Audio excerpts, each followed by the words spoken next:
Hello guys, അപ്പൊ എല്ലാവർക്കും പുതിയൊരു വീഡിയോയിലേക്ക് സ്വാഗതം. ഒരുപാട് നാള് കഴിഞ്ഞിട്ടാണ് ഞാൻ ഇങ്ങനെ ഒരു വീഡിയോ ചെയ്യുന്നത്. ഞാൻ ഇപ്പം എംപുരാൻ കാണാൻ നിൽക്കുകയാണ്. ഒരുപാട് വർഷങ്ങളുടെ കാത്തിരിപ്പിന് ശേഷം എംപുരാൻ ഫൈനലി തിയേറ്ററിൽ റിലീസ് ആയിരിക്കുകയാണ്.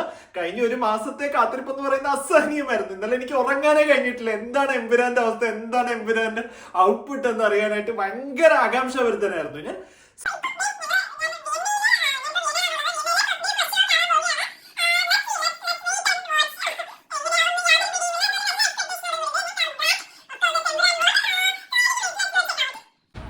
അപ്പോൾ ഗൈസ്, നമ്മൾ എംപുരാന്റെ ഫസ്റ്റ് ഷോയ്ക്ക് നമ്മൾ പൊയ്ക്കൊണ്ടിരിക്കുകയാണ്. ഫസ്റ്റ് ഡേ ഫസ്റ്റ് ഷോ ഇവിടെ വരുമ്പം അത് ഈവനിങ് ആയി, ഇവിടെ രാത്രിയാവും. എന്തായാലും പാതിരാത്രിക്ക് എഴുന്നേറ്റ് കിടക്കായിരുന്നു ഞാൻ. ഇന്നലെ ഒന്നാമത് ലേറ്റായി ഉറങ്ങിയപ്പോൾ 1 മണിയെങ്ങാണ്ടായി ഉറങ്ങിയപ്പം. എന്നിട്ട് ഒരു 4 മണിയായപ്പോൾ ഇങ്ങനെ കണ്ണു വലിച്ച് തുറന്ന് കിടക്കുക. ഇവിടെ 4-5 മണി എന്ന് പറയുമ്പോൾ നമ്മുടെ നാട്ടിൽ ഫാൻ ഷോസ് കഴിഞ്ഞിട്ടുണ്ടാവുന്നത്. ഭയങ്കര വ്യഗ്രതയായിരുന്നു. ഫോൺ നോക്കണം, യൂട്യൂബ് നോക്കണം, എന്താണ് എംപുരാന്റെ അവസ്ഥ എന്നറിയാനായിട്ട്. പക്ഷേ കൺട്രോൾ ചെയ്തിരുന്നു. ഇന്ന് ഫുൾ ഡേ ഫോൺ കുറേ നേരത്തേക്ക് ഞാൻ സ്വിച്ച് ഓഫ് ആക്കി വെച്ചു, സോ ദാറ്റ് ഞാൻ നോക്കാതിരിക്കാനായിട്ട്. Anyways, very excited. ഞാൻ ഇത്രയും ഒരു പടത്തിന് വേണ്ടി ജീവിതത്തിൽ എക്സൈറ്റഡ് ആയിട്ടില്ല. അത് ലൂസിഫർ എന്ന സിനിമയും പൃഥ്വിരാജ് എന്ന ഡയറക്ടറും തന്ന വികാരങ്ങളാണ് അത് ബേസിക്കലി.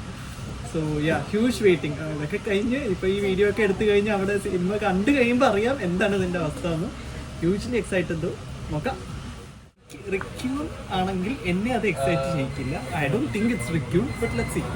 റിക്യൂൺ എങ്ങനെയാണ് മലയാളി പ്രേക്ഷകരെ എക്സൈറ്റ് ചെയ്യിക്കാന്ന് എനിക്ക് മനസ്സിലാവുന്നില്ല. എനിക്ക് ഇയാളുടെ ഫേസ് ചിലപ്പോൾ ഞാൻ സെർച്ച് ചെയ്ത് നോക്കിയിട്ടില്ല, കണ്ടാൽ എനിക്ക് അറിയുമായിരിക്കും കേട്ടോ.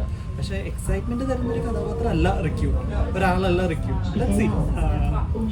ഈവൻ ഫാസ്റ്റ് ഫാസിൽ അല്ല എന്ന് പറഞ്ഞിട്ടുണ്ടല്ലോ പൃഥ്വിരാജ്. ഫാസ്റ്റ് ഫാസിലും ആയിരിക്കില്ല. ആരായിരിക്കും?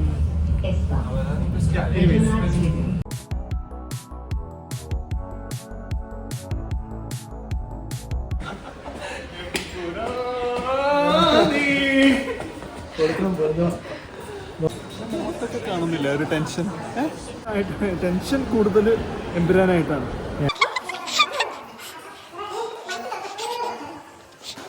ഓക്കെ, അപ്പം പണ്ട് ലൂസിഫർ കാണാൻ പോയത് എൻ്റെ ആ സിറ്റിയിൽ ലൂസിഫർ ഉണ്ടായിരുന്നില്ല.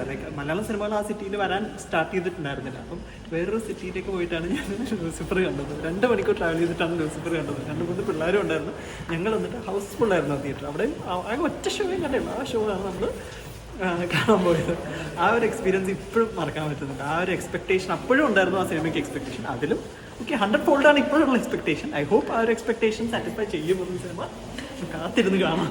First housefull show in Vienna. ഇവിടെ തന്നെയാണ് നീ ലൂസിഫർ കണ്ടത്? ഇവിടുന്നാണ്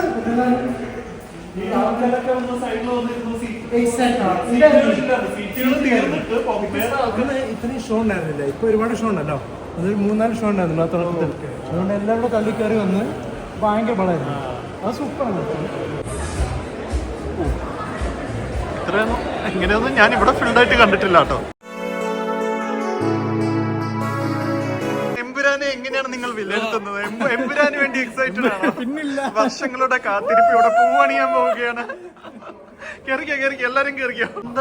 എന്താണ് നിനക്ക് എംപുരാനെ കുറിച്ച് പറയാനുള്ളത്? എല്ലാം പറയാം. എക്സൈറ്റഡ് ആണെന്നാണ് പറയുന്നത്. അങ്ങനെ പതിയെ ഹൗസ്ഫുൾ ആയിക്കൊണ്ടിരിക്കുകയാണ്.